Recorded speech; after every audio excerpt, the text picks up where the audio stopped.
first story is by a guy called Joel Willans, and he lives in Finland, so not surprisingly he's not with us tonight.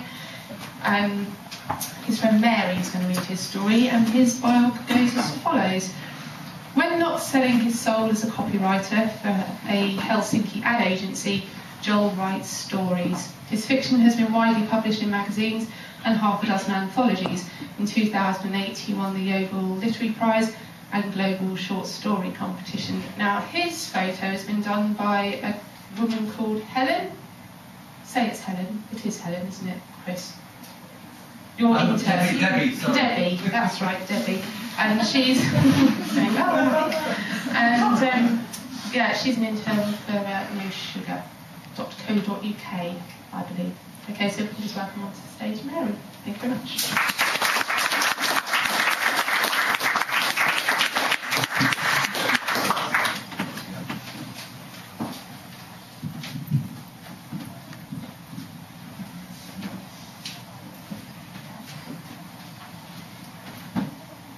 When I got on the Oakland Greyhound to Frisco, the bus was full of dwarves.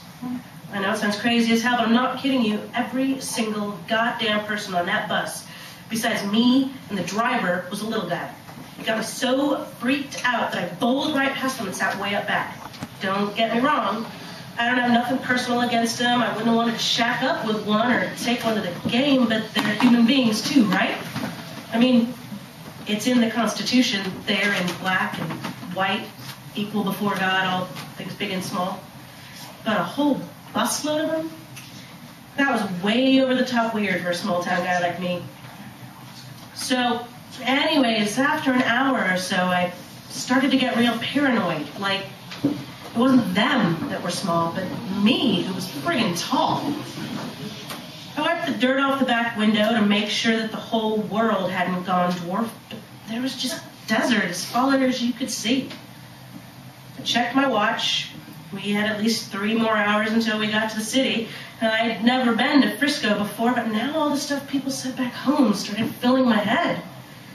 Damn, what if dwarfs weren't just itty-bitty, but fags too?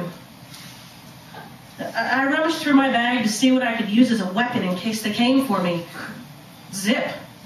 Not even a pen to poke their little eyes out. I punched the seat, cussing myself for not listening to Pops when he told me I should get a little firepower. Colt 45 or Browning, maybe? He remembered the 60s. Better safe than sorry, he said, just in case it got a bit crazy down there. Well, it didn't get much crazier than riding through the desert with a busload of lollipop kids. Paranoia. It's a goddamn killer. Truly. I reckoned I could take at least 4, maybe 5, but not 20. Just as I was thinking how, if things got nasty, I was a goner, the bus pulled into a gas station. I bundled my way off fast as a shark and hit the ground running, then boom! I went headlong into this fat old trucker climbing down off his rig. His big head bounced off the door and he fell flat on his face. Geez, I'm sorry, buddy. I said I didn't see you. Real slow, he pulled himself off the floor, dusted himself down, and all I could do was stare at his hands. They were like 2 joints of ham. And though I'm no mind reader, I could tell I was in for some serious pain. And he frowned at me, and his brow went so low it squished his eyes into his head. You some clown, ain't you, spat? Saying you couldn't see me, are ya? Is that what you saying, boy? I smelt him then. Sweat, gasoline, and tacos all came bowling towards me. I got a foul wind.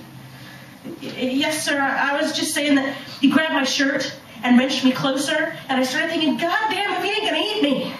Instead, I pulled back a fist, and I wished I'd never, ever left Rockford. Just then, as I waited for the pain, I heard a racket of small voices. What do you think you're doing? Leave him be. It was an accident, big guy. Next thing I knew, the trucker dumped my ass in the dust and stood there glaring at the dwarfs. They were circling him, waving their fists, and I wondered, what the hell were they playing at? One with slick back Elvis hair had a real big mouth on him. And he shouted all these taunts, stirring up the trucker like a rodeo clown, teasing a mean old bull. It worked real good, too. The trucker swung at him, and just when it looked like this baby rocker was going to get his head knocked clean off, he did this backward roll trick, leaving the trucker's fist flying through thin air.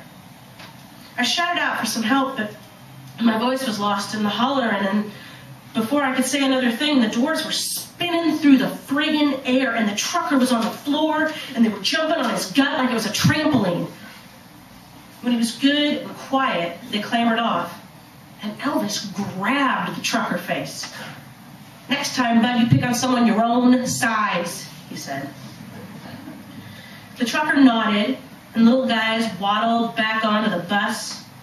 I got up, and damn it if I wasn't almost crying. I was so choked up. I was these tiny fellas had come and helped me out when they might just as well have watched me getting all smacked up.